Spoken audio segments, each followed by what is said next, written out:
Tapi ada satu ibu ini, saudaraku, waktu itu saya lihat ketika dia dilawan Tuhan, dia main layang-layang. Dia tuh main layang-layang, saudaraku. And it becomes weird. Kenapa? Karena yang lain nangis-nangis, yang lain ditumbang dalam roh. Dia main layang-layang, Pak. Waktu itu saya lihat ketika dia dilawan Tuhan, dia main layang-layang. Dia tuh main layang-layang, saudaraku. And it becomes weird. Kenapa? Karena yang lain nangis-nangis, yang lain ditumbang dalam roh. Dia main layang-layang, Pak. Entah normal, entah enggak, itu kan perlu dipertanyakan itu.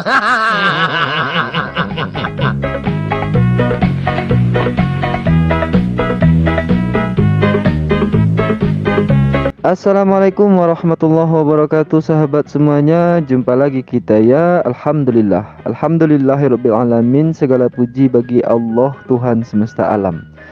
Tiada Tuhan selain Allah. Allah lah satu-satunya Tuhan, Tuhan yang tiada duanya, duanya saja tidak ada, apalagi tiga. Lalu bagaimana jadinya kalau Tuhan itu tiga? Ya umat dan Tuhannya bermain layang-layang, sahabat. Iya sahabat, selamat datang kembali di channel Bamtri. Selamat pagi, selamat siang, selamat sore, selamat malam. Selamatkan diri Anda dari orang-orang yang main layang-layang dengan Tuhannya. Ya sahabat, kali ini saya mendapati beberapa video yang super duper lucu, kocak, dan tentunya koplak ya sahabat. Ini seorang pastor kalau tidak salah nih ya, wanita ini dulu dia juga pernah mengatakan bahwa perpuluhan itu 20% gitu, dan boleh ngutang minjam dulu untuk bayar perpuluhan gitu. Perhatikan baik-baik, sekali lagi kata kuncinya, dengar petunjuk dari Tuhan, saudara. Cara kepada dia untuk memberikan persepuluhan 20%. Ya, disuruh beri 20%. Dari kemarin-kemarin saya lihat di khotbahnya duit melulu, persepuluhan melulu, berkat-berkat melulu. Aduh, ini yang dikhotbahkan materi jasmani duniawi, kacau kalau begini gereja ini. Main game yuk, nanti dapat 7M katanya kan. Ini saudara tirinya si Luga mungkin ya. Yo, umat oten ini makin lama makin ngawur, makin koplak, makin lucu, dan makin layang-layang sahabat. Iya ya, sepertinya mereka ini kehilangan akal gitu, karena akalnya itu udah hilang sehingga nggak tahu apa lagi yang mau disampaikan untuk menyebarkan agama oten ini gitu. Agama oten ya, bukan agama Kristen. Jadi mereka ini kehilangan akal, kehilangan arah, sehingga mulut dan otaknya itu nggak sinkron. Maka yang keluar dari mulutnya itu juga nggak sinkron gitu. Sehingga apa yang terpikirkan dan menurut mereka itu adalah benar, langsung saja mereka ucapkan gitu. Tanpa berpikir panjang, langsung saja mereka ucapkan, ini apa ya yang mau saya sampaikan ke jemaat saya saat berkhotbah nanti ya. Ingat layang-layang dia. Nah, berikut videonya sahabat. Biasanya, Pak, ketika orang dirawat Tuhan, it's normal ya, biasa ya kalau kita nangis gitu kan ya. We get used to this kind of things. Atau kadang rebah, Bu, betul ya. Tapi ada satu ibu ini, saudaraku, waktu itu saya lihat ketika dia dilawan Tuhan, dia main layang-layang. Dia tuh main layang-layang, saudaraku. And it becomes weird. Kenapa? Karena yang lain nangis-nangis, yang lain ditumbang dalam roh. Dia main layang-layang, Pak. Saya penasaran, saudara. Setelah dia selesai, semuanya selesai, kami menanyakan kepada ibu ini, what happened? Apa yang terjadi? Tahukah saudara, ibu ini bercerita, ada satu waktu di mana saya masih kecil. Dia cerita, saudaraku, orang tua saya sangat sibuk sekali. Papa mama saya sangat sibuk sekali, seolah-olah saya kayak kehilangan mereka. Mereka nggak pernah punya waktu buat saya. Sering kali saya ditinggal di rumah sendirian. Satu sore, saudaraku, ibu ini melihat dari balik jendela, saudara, seorang anak kecil seusia dengan ibu ini waktu dia kecil, saudaraku, sedang bermain di halaman belakang rumahnya, bermain layang-layang dengan ayahnya. Dari balik jendela itu ibu ini menangis. Dia hanya bisa berkata dalam hatinya, I wish papa saya punya waktu untuk melakukan hal yang sama dengan saya. Bahkan pada saat kejadian dia dilawan Tuhan, dia tidak ingat hal itu, Pak. Itu memori masa kecil yang sudah long gone gitu. Boleh saya katakan ini, Tuhanmu tidak pernah lupa. Saudara tahu kenapa? Karena pada setiap kejadian yang kau alami, dia ada di sampingmu. Even when you feel you are alone, He is there just right beside you. Hari itu, saudaraku, Dia pegang tangan ibu ini. Dan Yesus berkata, aku yang menemani engkau untuk bermain layang-layang. Dan Yesus berkata, aku yang menemani engkau untuk bermain layang-layang. Malang Arsenal. Bermainlah sepuasmu. Disitulah ibu itu seperti anak kecil, Pak.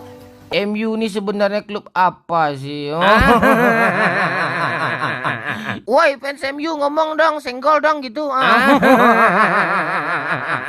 Jadi inilah akibat daripada menuhankan utusan itu, sahabat, ya. Karena menuhankan utusan, ya ciptaannya jadi melawak United semua gitu, Oten ini. Jadi sahabat yang fans klub MU, Manchester United, Anda jangan tersinggung ya, bahwa MU di sini ini ya melawak United dari orang-orang yang menuhankan utusan gitu. Jadi ibu yang dia ceritakan di sini katanya mendapatkan lawatan Tuhan gitu. Tapi lawatan Tuhan kok jadi oleng gitu ya. Jadi kayak orang gila dan vego gitu. Tapi ada aja orang yang mengikuti acaranya ini ya. Ada aja orang yang percaya gitu ya, sahabat. Nah, tapi kalau masalah cerita kisah Rasulullah SAW mendapat wahyu di dalam gua Hira yang dipeluk oleh malaikat Jibril, mereka tidak percaya ya. Malah mereka menghina bahwa yang menemui Rasulullah itu bukanlah Jibril, bukanlah malaikat.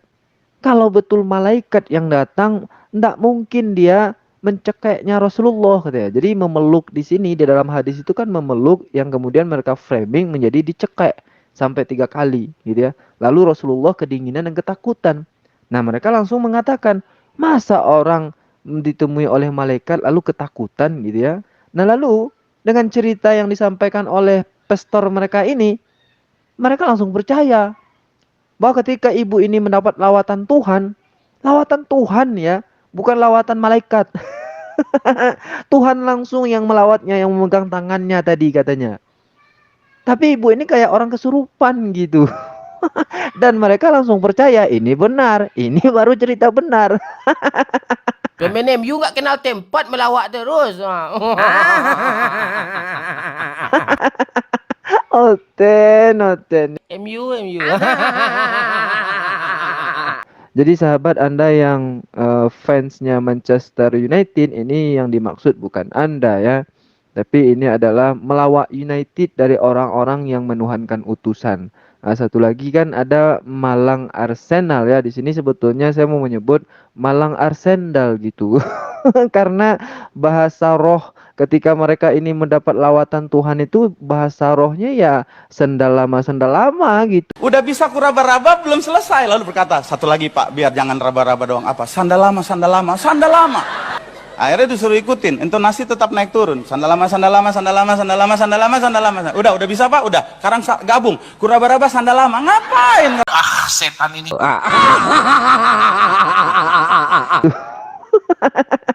Makanya Arsendal gitu ya. Setan ini. Akibat dari bahasa roh Arsendal itu ya jemaatnya jadi kesurupan, sahabat, seperti main layang-layang tadi ya. Ya mungkin saja pastor ini dia mau menceritakan sebuah kisah inspiratif ya. Dia berharap cerita ini sangat menginspirasi orang yang datang hari itu. Seperti yang dilakukan juga oleh Ustazah Oki mungkin ya. Kalau Ustazah Oki menceritakan kisah inspiratif itu yang betul-betul memberikan inspirasi dan menyentuh hati kita kan. Bahkan bisa meneteskan air mata kita. Contohnya seperti ini. Jadi ada seorang anak yang sedang bertengkar dengan ibunya. Ibunya memberitahukan sesuatu yang sebenarnya baik untuknya, tapi si anak merasa ibunya tidak sayang padanya, tidak mengerti padanya. Ia marah, ia membentak ibunya dan merasa ibu nggak pengertian sama sekali sama saya. Akhirnya si anak ini pergi dan keluar dari rumah. Sementara ibunya sedih sekali melihat anaknya seperti itu. Di luar rumah, sang anak kemudian merasa perutnya sangat lapar sekali, sehingga ia melihat makanan-makanan yang terjual di jalanan. Kemudian ketika ia memandang ada semangkuk mie yang sedang dijual oleh seseorang, Orang yang tanpa ia kenal itu pun mengatakan, wahai anak, silahkan duduk di sini. Yuk kita bareng-bareng makan mie. Saya akan memberikan kamu semangkuk mie.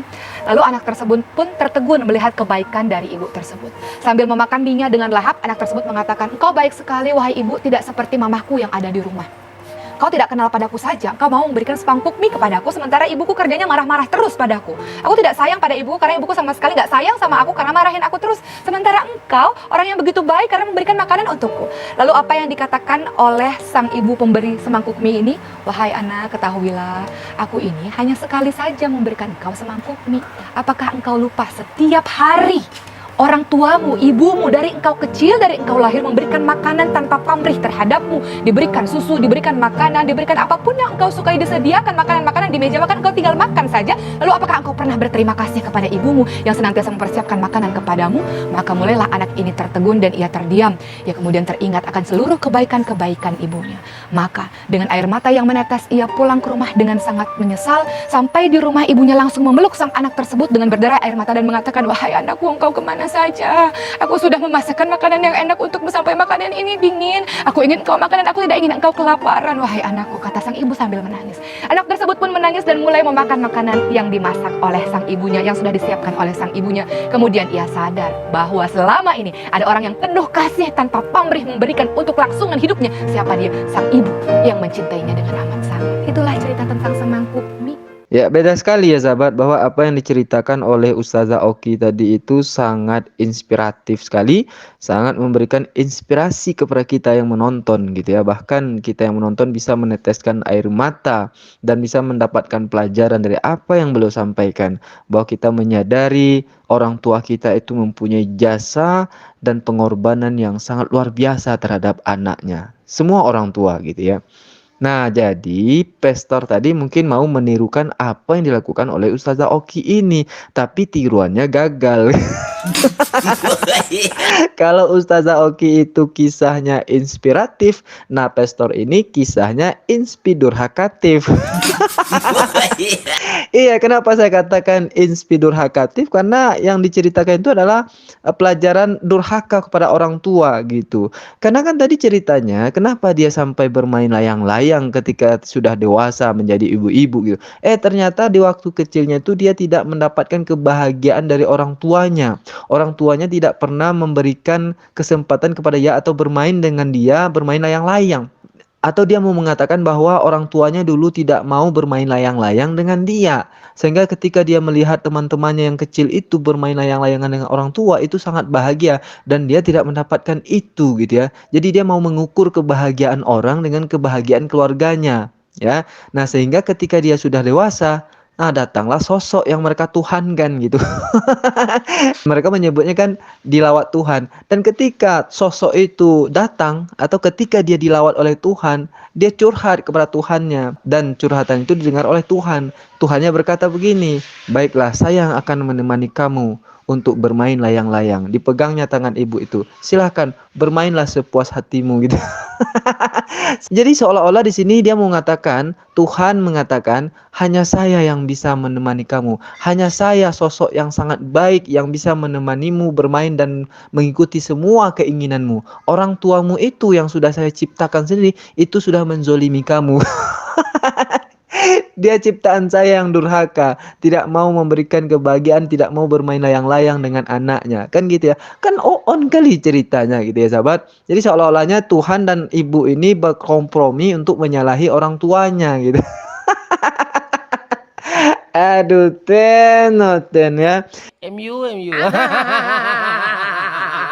Oke lah sahabat semuanya, mungkin itu saja yang dapat saya sampaikan pada kisah yang sangat inspidurhakatif ini. Sampai jumpa di video yang lebih inspidurhakatif berikutnya. Assalamualaikum warahmatullahi wabarakatuh.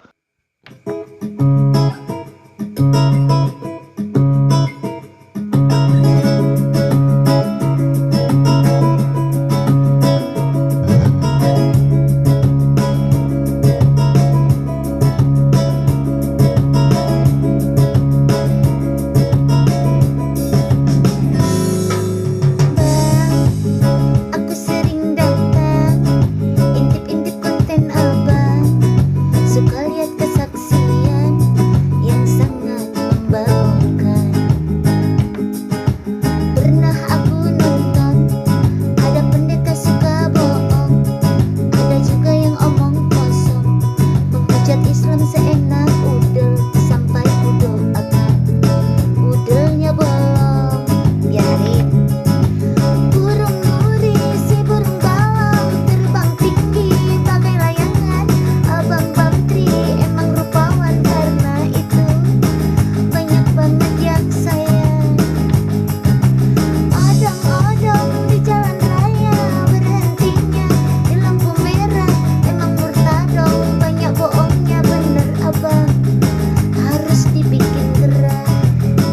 Kasihan saya sama si Jepang.